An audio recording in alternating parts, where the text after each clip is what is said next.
ನಮಸ್ಕಾರ ಸ್ನೇಹಿತರೆ. ಒಂದು ದೇಶ ಸಮೃದ್ಧವಾಗಿ ಬೆಳೆಯಬೇಕಾದರೆ ಸಂವಿಧಾನ ಎಷ್ಟು ಮುಖ್ಯ ಅನ್ನೋದನ್ನು ನಾವು ಈಗಾಗಲೇ ತಿಳಿದುಕೊಂಡಿದ್ದೇವೆ. ಭಾರತದ ಸಂವಿಧಾನ ರಚನೆ ಮತ್ತು ಅದರ ಇತಿಹಾಸದ ಬಗ್ಗೆ ನಾವು ಈಗಾಗಲೇ ಕೆಲವು ವಿಡಿಯೋಗಳನ್ನು ಸಹ ಮಾಡಿದ್ದೇವೆ.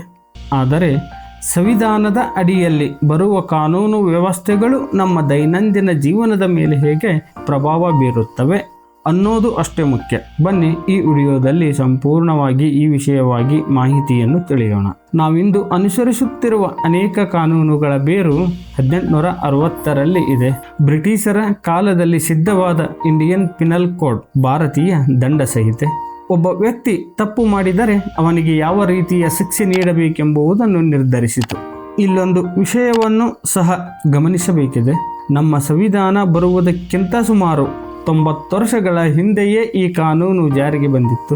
ನಂತರ ತಿದ್ದುಪಡಿಗಳು ನಡೆದಿದ್ದರೂ ಅದರ ಮೂಲ ಚೌಕಟ್ಟು ಬ್ರಿಟಿಷರ ಕಾಲದಲ್ಲೇ ರೂಪುಗೊಂಡಿದ್ದು ಕೂಡ ಸತ್ಯ. ಅಂದರೆ ಇಂದಿನ ನಮ್ಮ ಕಾನೂನು ವ್ಯವಸ್ಥೆಗಳ ಬೇರುಗಳು ಇತಿಹಾಸದ ಒಂದು ಭಾಗಕ್ಕೆ ಹೋಗಿ ಕುಳಿತುಕೊಳ್ಳುತ್ತವೆ. ನಮಗೆ ಸಂವಿಧಾನವು ಮಾತನಾಡುವ ಮತ್ತು ಪ್ರಶ್ನಿಸುವ ಹಕ್ಕನ್ನು ನೀಡಿದೆ. ಆದರೆ ಅದೇ ಸಮಯದಲ್ಲಿ ಆ ಹಕ್ಕಿಗೆ ಕೆಲವು ಮಿತಿಗಳು ಸಹ ಇವೆ. ಉದಾಹರಣೆಗೆ ನ್ಯಾಯಾಂಗ ನಿಂದನೆ ಎನ್ನುವ ಕಾನೂನು. ಈ ಕಾನೂನು ಬ್ರಿಟಿಷರ ಕಾಲದಲ್ಲಿಯೇ ಬಂದದ್ದು. ಅಂದಿನ ಉದ್ದೇಶ ಅಧಿಕಾರವನ್ನು ಪ್ರಶ್ನಿಸದಂತೆ ತಡೆಯುವುದೇ ಅದರ ಮುಖ್ಯ ಉದ್ದೇಶವಾಗಿತ್ತು. ಆದರೆ ಇಂದಿನ ಕಾಲದಲ್ಲಿ ಇದು ಪ್ರಶ್ನಿಸುವ ಹಕ್ಕಿಗೆ ಮಿತಿ ಹೇರುತ್ತಿದೆಯೇ? ನ್ಯಾಯಮೂರ್ತಿಗಳು ಮನುಷ್ಯರೇ, ತಪ್ಪಾಗುವ ಸಾಧ್ಯತೆ ಇರುತ್ತದೆ. ಹೀಗಿರುವಾಗ ವ್ಯವಸ್ಥೆಯನ್ನು ಪ್ರಶ್ನಿಸುವುದು ತಪ್ಪೇ ಅಥವಾ ಅವಶ್ಯಕತೆಯೇ? ನೋಡಿ, ನಮ್ಮ ಇತಿಹಾಸದಲ್ಲಿ ಮನುನೀತಿ ಚೋಳ ಎಂಬ ರಾಜನ ಕಥೆಯನ್ನು ನಾವೆಲ್ಲ ಕೇಳಿದ್ದೇವೆ. ಒಂದು ದಿನ ರಾಜನ ಮಗನ ರಥದ ಚಕ್ರಕ್ಕೆ ಸಿಲುಕಿ ಒಂದು ಹಸುವಿನ ಕರು ಪ್ರಾಣ ಬಿಡುತ್ತದೆ. ಆ ಹಸುವಿನ ತಾಯಿ ನ್ಯಾಯಕ್ಕಾಗಿ ರಾಜನ ಅರಮನೆಯ ಮುಂದೆ ಕಟ್ಟಿದ ನ್ಯಾಯದ ಗಂಟೆಯನ್ನು ಬಾರಿಸುತ್ತದೆ. ಆ ಸಮಯದಲ್ಲಿ ರಾಜನೇನು ಮಾಡುತ್ತಾನೆ ಗೊತ್ತೇ? ತನ್ನ ಮಗನೇ ತಪ್ಪು ಮಾಡಿದ್ದಾನೆ ಎಂದು ತಿಳಿದರೂ ಯಾವುದೇ ಮುಲಾಜಿಲ್ಲದೆ ತನ್ನ ಮಗನಿಗೂ ಅದೇ ರೀತಿಯ ಶಿಕ್ಷೆಯನ್ನು ವಿಧಿಸುತ್ತಾನೆ. ಸ್ನೇಹಿತರೆ, ಅಂದಿನ ನಮ್ಮ ಹಿರಿಯರು ಈ ಕಥೆಯನ್ನು ಕಟ್ಟಿಕೊಂಡಿದ್ದು ಏಕೆಂದರೆ ಜಗತ್ತಿನ ಯಾವುದೇ ಜೀವಿಯಾಗಲಿ ಪ್ರತಿಯೊಬ್ಬರಿಗೂ ನ್ಯಾಯ ಸಿಗಬೇಕೆಂಬ ಉನ್ನತ ಕಲ್ಪನೆ ನಮ್ಮ ಸಂಸ್ಕೃತಿಯಲ್ಲಿ ಇತ್ತು.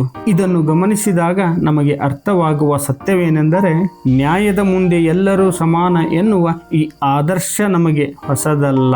ಸಂವಿಧಾನವು 1947ರ ನಂತರವಷ್ಟೇ ನಮಗೆ ನ್ಯಾಯದ ಹಕ್ಕನ್ನು ನೀಡಿತು ಎಂದು ನಂಬುವವರಿಗೆ ಇಂತಹ ಕಥೆಗಳು ನಮ್ಮ ಮಣ್ಣಿನಲ್ಲಿ ನ್ಯಾಯದ ಬೇರುಗಳು ಎಷ್ಟು ಪ್ರಾಚೀನವಾದದ್ದವು ಎಂಬುದನ್ನು ನೆನಪಿಸುತ್ತದೆ. ಆದರೆ ಇಂದು ನಾವು ಅಂತಹ ನ್ಯಾಯ ಪಡೆಯಲು ನಿಜವಾಗಿಯೂ ಶಕ್ತರಾಗಿದ್ದೇವೆಯೇ? ಒಂದು ಕಥೆಯಲ್ಲಿ ಪ್ರಾಣಿಯೇ ರಾಜನನ್ನು ಪ್ರಶ್ನಿಸಿ ನ್ಯಾಯ ಪಡೆಯಬಹುದು ಎಂದಾದರೆ, ಇಂದು ನಾವು ವ್ಯವಸ್ಥೆಯನ್ನು ಪ್ರಶ್ನಿಸಲು ನಿಜವಾಗಿಯೂ ಸಂಪೂರ್ಣ ಸ್ವತಂತ್ರರಾಗಿದ್ದೇವೆಯೇ ಎಂಬ ಪ್ರಶ್ನೆ ಅವಶ್ಯವಾಗಿಲ್ಲಿ ಹುಟ್ಟಿಕೊಳ್ಳುತ್ತದೆ. ದೇಶದಲ್ಲಿನ ಇಂದಿನ ಕೆಲವು ಘಟನೆಗಳನ್ನು ನೋಡಿದರೆ ನ್ಯಾಯಕ್ಕಾಗಿ ಹೋರಾಡಿದ ಸಾಮಾನ್ಯ ಮನುಷ್ಯ ನಿರಾಶೆಗೆ ತಲುಪುತ್ತಿರುವ ಉದಾಹರಣೆಗಳು ಸಾಕಷ್ಟು ಕಾಣಸಿಗುತ್ತಿವೆ. ಬೆಂಗಳೂರಿನಲ್ಲಿ ನಡೆದ ವಿಪುಲ್ ಕುಮಾರ್ ಪ್ರಕರಣ ನೋಡಿ. ಅವನು ಬರೆದ ಪತ್ರದಲ್ಲಿ ಅಡಗಿರುವ ನೋವು ಒಂದು ವ್ಯಕ್ತಿಯ ಕತೆ ಅಲ್ಲ, ಇಂದಿನ ವ್ಯವಸ್ಥೆಯ ಸ್ಥಿತಿಯ ಪ್ರತಿಬಿಂಬ. ನ್ಯಾಯ ಕೊಡಬೇಕಾದ ಪ್ರಕ್ರಿಯೆಗಳೇ ಒಬ್ಬ ಮನುಷ್ಯನನ್ನು ಅಸಹಾಯ ಸ್ಥಿತಿಗೆ ತಳ್ಳುತ್ತವೆ ಎಂದರೆ ನಮ್ಮನ್ನು ನಾವು ಕೇಳಿಕೊಳ್ಳಬೇಕಾದ ಪ್ರಶ್ನೆ, ಇಲ್ಲಿ ಮನುಷ್ಯ ದೊಡ್ಡವನೇ ಅಥವಾ ನಿಯಮಗಳೇ ದೊಡ್ಡದಾಗಿ ಕುಳಿತಿವೆಯೇ? ಸ್ನೇಹಿತರೆ, ಇಂತಹ ಒಂದೆರಡು ಘಟನೆಗಳು ಮಾತ್ರ ನಮ್ಮ ಗಮನ ಸೆಳೆಯುತ್ತವೆ. ಆದರೆ ಇದೇ ರೀತಿ ಮುಂದುವರಿದರೆ ಒಂದೆರಡು ದಶಕಗಳ ನಂತರ ಇಂತಹ ನೂರಾರು ಘಟನೆಗಳು ಪ್ರತಿದಿನ ನಡೆಯಬಹುದು. ಇದು ನಮಗೆ ಸಂಬಂಧವಿಲ್ಲದ ವಿಷಯ ಎಂದು ನಾವು ಸುಮ್ಮನಿದ್ದರೆ ನಾಳೆ ಅದೇ ಸಮಸ್ಯೆ ನಮ್ಮ ಮನೆ ಬಾಗಿಲಿಗೂ ಬರಬಹುದು. ಆಗ ಪರಿಸ್ಥಿತಿ ಎಷ್ಟರ ಮಟ್ಟಿಗೆ ಹೋಗಬಹುದು ಎಂದರೆ ನೋಡಿ, ನಾವು ಇವತ್ತು ಅಳುವ ಘಟನೆಗಳೇ ನಾಳೆ ಸಾಮಾನ್ಯವಾಗಿ ಕಾಣಿಸಬಹುದು. ಪ್ರತಿಯೊಂದು ಜೀವನದ ಮೌಲ್ಯವೂ ನಿಧಾನವಾಗಿ ಕಡಿಮೆಯಾಗಬಹುದು. ನೋವು ಕಂಡರೂ ಅದು ನಮ್ಮನ್ನು ತಟ್ಟದ ಮಟ್ಟಕ್ಕೆ ಹೋಗಬಹುದು. ಅಂತಿಮವಾಗಿ ಅಳೋ ಮನಸ್ಸೇ ಉಳಿಯುವುದಿಲ್ಲ ಅನ್ನುವ ಪರಿಸ್ಥಿತಿ ಬರಬಹುದು. ಇದು ಕೇವಲ ಒಂದು ಕಲ್ಪನೆ ಅಲ್ಲ ಸ್ನೇಹಿತರೆ, ಇದು ಒಂದು ಎಚ್ಚರಿಕೆ ಎಲ್ಲರಿಗೂ. ಇದನ್ನೆಲ್ಲ ನೋಡಿದಾಗ ನಮಗೆ ಮತ್ತೊಂದು ಮುಖ್ಯವಾದ ಪ್ರಶ್ನೆ ಕಾಡುತ್ತದೆ. ನಾವು ಆಯ್ಕೆ ಮಾಡಿ ಕಳಿಸುತ್ತಿರುವ ನಾಯಕರು ನಿಜವಾಗಿಯೂ ಸಮಾಜದ ಸುಧಾರಣೆಗಾಗಿ ಕೆಲಸ ಮಾಡುತ್ತಿದ್ದಾರೆಯೇ ಅಥವಾ ಕೇವಲ ಆಡಳಿತ ನಡೆಸುವುದೇ ತಮ್ಮ ಕೆಲಸವೆಂದು ಸೀಮಿತವಾಗಿ ಕುಳಿತಿದ್ದಾರೆ? ಇವತ್ತಿನ ಅನೇಕ ನಾಯಕರ ಭಾಷಣಗಳನ್ನು ಗಮನಿಸಿ ಸಹ ನೋಡಿ, ಸಮಾಜ ಸುಧಾರಣೆ ಅನ್ನೋದು ಕೇವಲ ಜನರ ಜವಾಬ್ದಾರಿ ಎನ್ನುವಂತಿರುತ್ತದೆ. ಅಂದರೆ ನಮಗೆ ಸುಧಾರಣೆ ಬೇಕಿದ್ದರೆ ನೀವೇ ಹೋರಾಡಿಕೊಳ್ಳಿ ಎಂಬ ಧೋರಣೆ ಅವರಲ್ಲಿ ಎದ್ದು ಕಾಣುತ್ತಿದೆ. ನಾಯಕರಿಗೆ ಕೇವಲ ಅಧಿಕಾರ ನಡೆಸುವುದೇ ಮುಖ್ಯವಾಗಿದೆಯೇ ಇಲ್ಲಿ ಹೊರತು ಸಮಾಜವನ್ನು ಬದಲಾಯಿಸುವ ಹೊಣೆಗಾರಿಕೆ ಅವರಲ್ಲಿ ಕಾಣುತ್ತಿಲ್ಲ. ಇದೇ ಸತ್ಯ.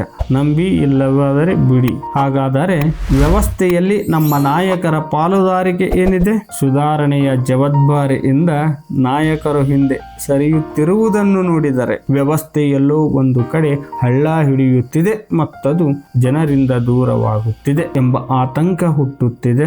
ಕೊನೆಯದಾಗಿ ಸ್ನೇಹಿತರೆ, ಈ ವಿಷಯ ಇಲ್ಲಿಗೆ ಮುಗಿಯುವುದಿಲ್ಲ. ಏಕೆಂದರೆ ಈ ಕಾನೂನು ವ್ಯವಸ್ಥೆಯನ್ನು ಒಂದೇ ವಿಡಿಯೋದಲ್ಲಿ ಅರ್ಥ ಮಾಡಿಕೊಳ್ಳಲು ಸಾಧ್ಯವಿಲ್ಲ.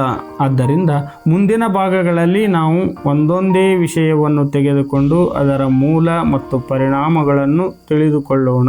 ಎಲ್ಲ ವಿಷಯಗಳನ್ನು ಸಂಕ್ಷಿಪ್ತವಾಗಿ ಅರ್ಥ ಮಾಡಿಕೊಂಡ ನಂತರ ನೀವೇ ಸ್ವತಃ ನಿಮ್ಮಲ್ಲೇ ಪ್ರಶ್ನೆಯನ್ನು ಹುಟ್ಟಿಸಿಕೊಂಡು ಯಾವುದು ಸರಿ ಮತ್ತು ಯಾವುದು ತಪ್ಪು ಎಂಬ ನಿರ್ಣಯ ತೆಗೆದುಕೊಳ್ಳುವ ಶಕ್ತಿ ನಿಮ್ಮಲ್ಲಿಯೇ ತಾನಾಗಿಯೇ ಹುಟ್ಟಿಕೊಳ್ಳುತ್ತದೆ. ನಿಮ್ಮಲ್ಲಿ ಪ್ರಶ್ನೆ ಹುಟ್ಟಿಸುವುದು ಮತ್ತು ಆ ಪ್ರಶ್ನೆಗಳಿಗೆ ಉತ್ತರಗಳನ್ನು ಕಂಡುಕೊಳ್ಳುವ ಮಾಹಿತಿಯನ್ನು ನೀಡುವುದೇ ನಮ್ಮ ಈ ಚಾನೆಲ್ನ ಮುಖ್ಯ ಉದ್ದೇಶ. ಹೀಗಾಗಿ ಇದೇ ರೀತಿ ಮುಂದಿನ ದಿನಗಳಲ್ಲಿ ನಮ್ಮ ವಿಡಿಯೋ ನೋಡಲು ನಮ್ಮ ಮದ್ರಾಸಿ ಯೂಟ್ಯೂಬ್ ಚಾನೆಲ್ ಅನ್ನು ಸಬ್ಸ್ಕ್ರೈಬ್ ಮಾಡಿ. ಅಂತಿಮದವರೆಗೆ ನಮ್ಮ ವಿಡಿಯೋ ನೋಡಲು ನಿಮ್ಮ ಸಮಯ ನೀಡಿದ್ದಕ್ಕಾಗಿ ಧನ್ಯವಾದ. ನಮಸ್ಕಾರ. ರಾಮ್ ರಾಮ್. ಜೈ ಹಿಂದ್.